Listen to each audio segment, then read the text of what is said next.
Hello friends, स्वागत है आप सभी का ऑनलाइन एजुकेशन स्टेज में। तो फ्रेंड्स, आज की इस वीडियो में हम लोग क्लास 10th के सामाजिक विज्ञान के महत्वपूर्ण प्रश्न को सॉल्व करेंगे।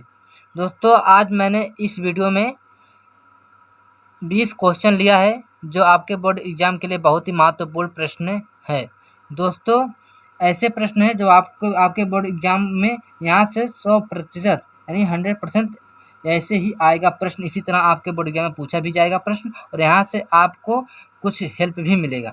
तो चलिए दोस्तों, वीडियो को स्टार्ट करते हैं।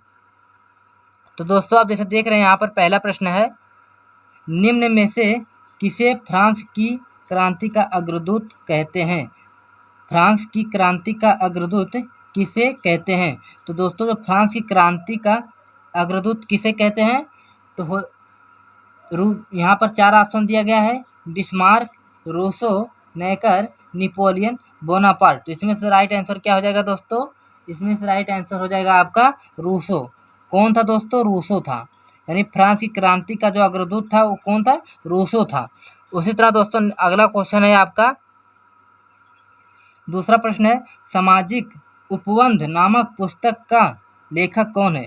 दोस्तों, सामाजिक उपबंध नामक पुस्तक का लेखक कौन है?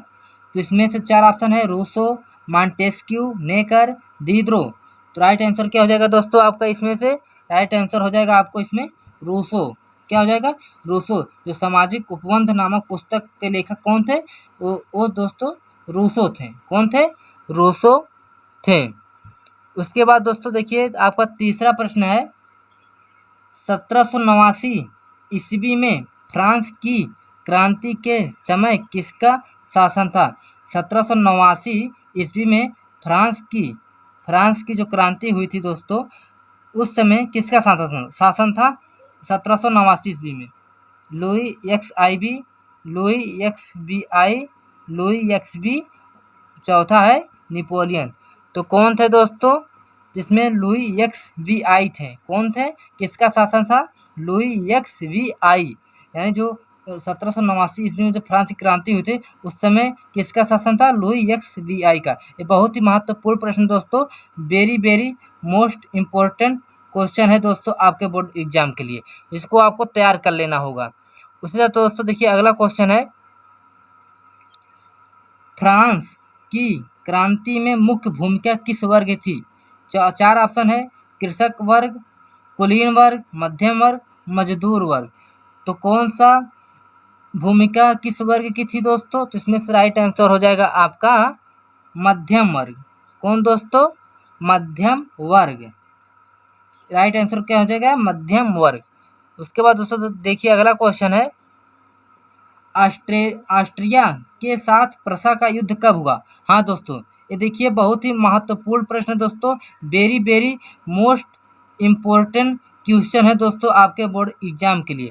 ऑस्ट्रिया के साथ प्रसा का युद्ध कब हुआ था? ये आपके बोर्ड एग्जाम में कई बार दोस्तों पूछा गया प्रश्न है। तो यहाँ पर 4 ऑप्शन दिया गया है, 1860 ईस्वी, 1863 ईस्वी, 1865 ईस्वी, 1866 ईस्वी। तो इसमें से राइट आंसर हो जाएगा आपका 1866 ईस्वी। क्या हो जाएगा? ये राइट आंसर हो जाएगा। फ्रेंड्स, अब अगला क्वेश्चन है आपका, फ्रांस की क्रांति कब हुई? यानी जो फ्रांस की क्रांति हुई थी कब हुई थी? 4 ऑप्शन है, 1765 ईस्वी, 1780 ईस्वी, 1872 ईस्वी, उसके बाद 1789 ईस्वी। तो इसमें से राइट आंसर हो जाएगा आपका जो दोस्तों, वो कब हुआ था फ्रांस की क्रांति? वो 1789 ईस्वी में हुआ था। ये बहुत ही महत्वपूर्ण प्रश्न है दोस्तों, महत्वपूर्ण प्रश्न जो भी यहाँ पर इस वीडियो में कराया जा रहा है दोस्तों। आज मैंने दोस्तों इस वीडियो में 20 प्रश्न दिए और बहुत ही बोर्ड एग्जाम के लिए बहुत ही महत्वपूर्ण प्रश्न है। उसके बाद दोस्तों देखिए, अगला क्वेश्चन है आपका, इटली का एकीकरण किसके नेतृत्व में किया गया? जो इटली का एकीकरण है इसके नेतृत्व में किया गया?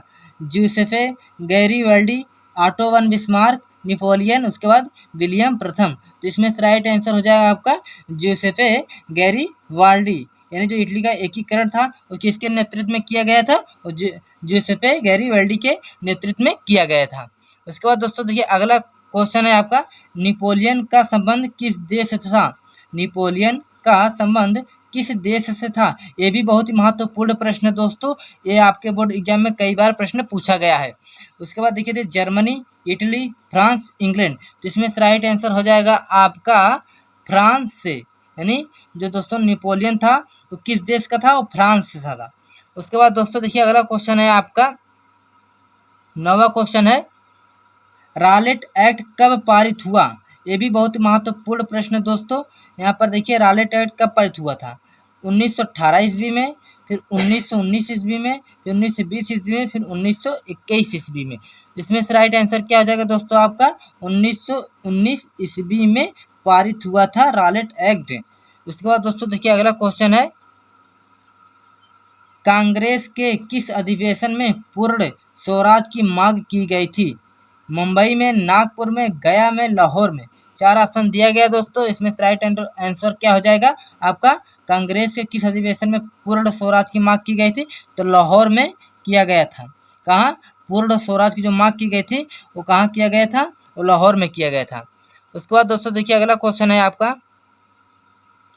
जलियांवाला बाग में गोली चलाने की आज्ञा किसने दी थी? हाँ दोस्तों, ये बहुत ही महत्वपूर्ण प्रश्न दोस्तों, ये वेरी मोस्ट इम्पोर्टेंट क्वेश्चन है दोस्तों आपके बोर्ड एग्जाम के लिए, क्योंकि दोस्तों यह प्रश्न कई बार आपके बोर्ड एग्जाम में पूछा गया है, जलियांवाला बाग में गोली चलाने की आज्ञा किसने दी थी?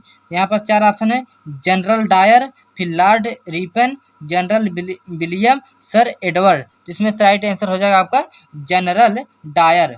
कौन थे दोस्तों? जनरल डायर थे, जो मतलब जलियांवाले बाग में गोली चलाने की आज्ञा दी थी। किसने दी थी? General Dyer. उसके बाद दोस्तों की अगला क्वेश्चन है दोस्तों आपका, भारत छोड़ो आंदोलन कब शुरू होगा? ये भी दोस्तों बहुत ही महत्वपूर्ण प्रश्न है दोस्तों। पहला ऑप्शन है जून 1942 ईस्वी में, जुलाई 1942 ईस्वी में, अगस्त 1942 ईस्वी में, सितंबर 1942 ईस्वी में। जिसमें राइट आंसर क्या हो जाएगा दोस्तों आपका? अगस्त 1942 ईस्वी में। जो भारत छोड़ो आंदोलन कब शुरू हुआ था दोस्तों? अगस्त 1942 ईस्वी में शुरू हुआ था भारत छोड़ो आंदोलन। अगला प्रश्न दोस्तों आपका, महात्मा गांधी की दंडी यात्रा कहाँ से प्रारंभ हुई? महात्मा गांधी की दंडी यात्रा कहाँ से प्रारंभ हुई? दिल्ली, मद्रास, नागपुर, सेवाग्राम। तो दोस्तों जो महात्मा गांधी की दांडी यात्रा जो प्रारंभ हुई थी कहाँ से हुई थी? सेवाग्राम से हुई थी। कहाँ से? सेवाग्राम से। इसमें राइट आंसर हो जाएगा सेवाग्राम हो जाएगा। उसके बाद दोस्तों देखिए अगला क्वेश्चन है आपका, असहयोग आंदोलन का मुख्य कारण क्या था?